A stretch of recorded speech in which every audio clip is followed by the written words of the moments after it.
AITA for kicking my MIL out of our house after she refused to call our son by his name. So my husband, 34M, and I, 31F, recently had our first child, a beautiful baby boy we named Elijah.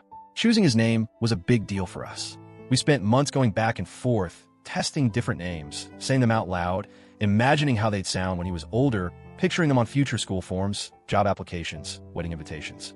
You know, the whole process. We love Elijah.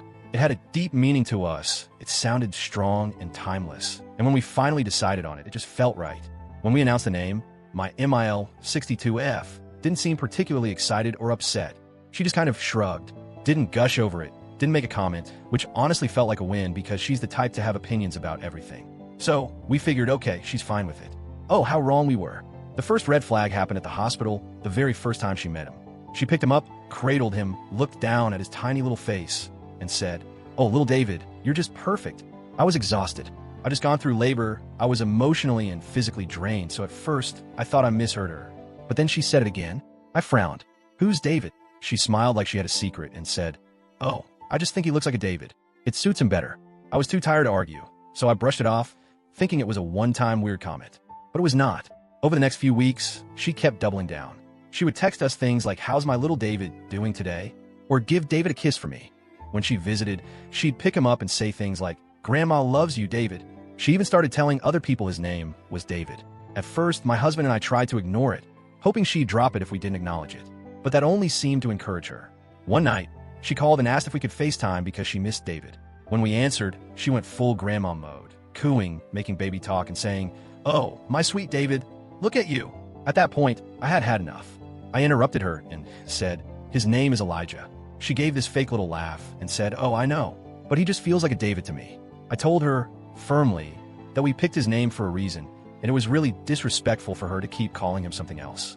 She pouted, but said she'd try to remember. She didn't try. A few days later, she showed up with a knitted baby blanket with the name David embroidered on it. I looked at it then at her and asked, "What is this?" She beamed. "I made it for my little David." I was fuming. I handed the blanket back and said, "His name is Elijah. If you can't respect that, don't bring him gifts with the wrong name on them." She sighed dramatically and acted like I was being unreasonable. My husband, to his credit, told her it was weird and she needed to stop, but he wasn't as firm about it as I wanted him to be.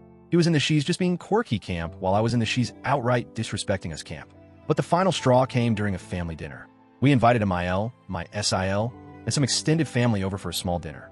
Everything was going well until she kept calling him David in front of everyone. At first, I tried to stay calm. I gave her pointed looks, hoping she'd get the message. I even corrected her a few times, but she just brushed it off. Finally, my SIL looked confused and asked, "Wait, why do you keep calling him David?" And MIL laughed, like this was all some adorable joke, and said, "Because that's his name to me." That's when I snapped. I put my fork down and said, "No, his name is Elijah. And if you can't respect that, you don't need to be here." She rolled her eyes and tried to wave me off like I was some overly emotional, dramatic child. But I wasn't having it. I stood up and said, "I'm serious. If you can't call him by his actual name, the one his parents gave him, then you can leave." She looked shocked, like she couldn't believe I was actually calling her out. But she left without much of a fight, muttering about how I was overreacting. And now, my husband is mad at me. He agrees that his mom was being weird and disrespectful, but he thinks kicking her out was too extreme. He keeps saying I should have just let it go, that she wasn't hurting anyone, and that I'm blowing things out of proportion. But I don't think I am. This isn't about some silly nickname. It's about control and boundaries. She's actively refusing to acknowledge our son's actual name. That's not a harmless quirk. That's disrespectful as hell. Of course, Emile is now playing the victim.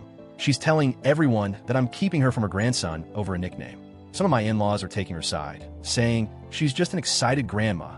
Why are you making a big deal out of this? But others? Others are just as weirded out as I am. My SIL, for example, told me privately that she thought MIL was being bizarre and overstepping. So now I'm stuck in this awkward situation where half the family thinks I'm a monster and the other half thinks MIL is losing it. Reddit. AITA for standing my ground?